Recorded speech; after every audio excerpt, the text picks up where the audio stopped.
Shalom dan puji Tuhan saudara atas kebaikan Tuhan pada setiap kita sehingga pagi ini dengan izin Tuhan kita boleh bangun dengan nasihat, pikiran cergas dan semangat yang berkobar-kobar untuk melayani Tuhan. Untuk memulai renungan kita, mari kita berdoa. Bapa Syurgawi, terima kasih atas kebaikan-Mu karena bersama dengan kami sementara kami mendengar mempelajari firman Tuhan. Dalam nama Yesus kami berdoa. Amin. Saudara-saudari yang dikasihi dalam Kristus, tajuk renungan kita pagi ini ialah khotbah yang hidup. Apa makna atau bagaimana khotbah yang hidup ini?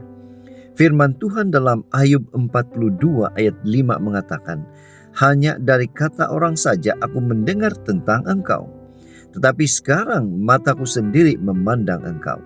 Nah saudara, bacaan kita hari ini kita boleh baca dalam Ayub 42 ayat 1 hingga 6. Ini merupakan kisah penyesalan Ayub atas kata-katanya yang diucapkannya kepada Tuhan sebelumnya.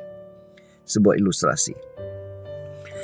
Secara pribadi saudara, saya pernah mendengar khotbah yang sederhana mengenai pentingnya bersukacita yang disampaikan oleh seseorang yang telah menang atas pergumulan hidupnya yang berat.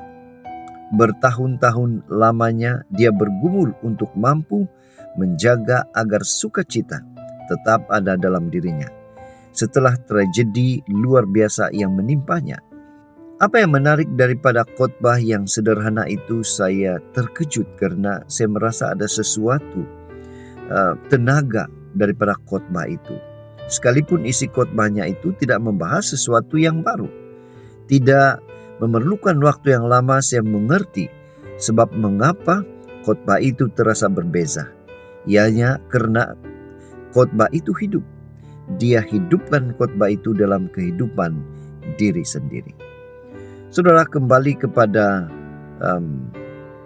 kisah atau bacaan kita hari ini. Mendengar khotbah yang dipraktikkan selama bertahun-tahun, kesannya tentu akan berbeza dengan khotbah yang hanya berupa teori tanpa disertai pengalaman pribadi. Pengalaman pribadi boleh menghidupkan isi khotbah karena seseorang berkongsi dengan segenap hatinya. Itulah sebabnya penting sekali kita untuk menjadi para pelaku firman, di mana kita mengalami firman Tuhan yang kita baca atau kita sampaikan itu. Nah, tragedi yang dialami oleh Ayub, seandainya Ayub berkesempatan menceritakan langsung kisah hidupnya hingga dia memandang Tuhan, pastilah akan sangat bertenaga.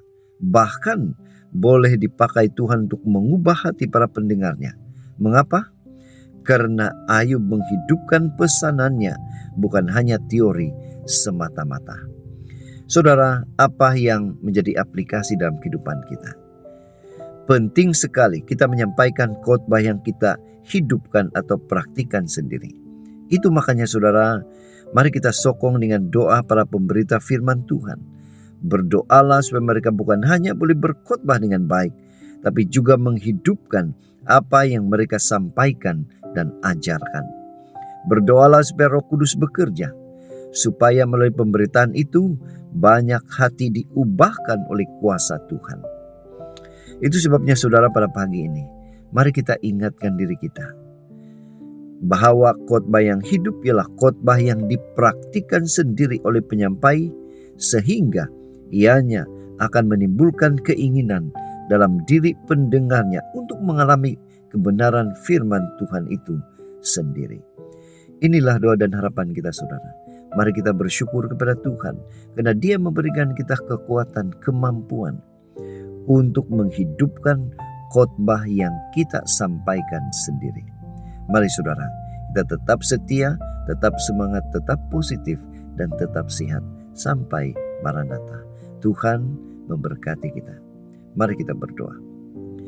Bapa Syurgawi, terima kasih karena memampukan kami mempraktikkan khotbah yang kami sampaikan, dan kami boleh hidupkan itu secara realiti dalam kehidupan kami. Dalam nama Yesus kami berdoa. Amin.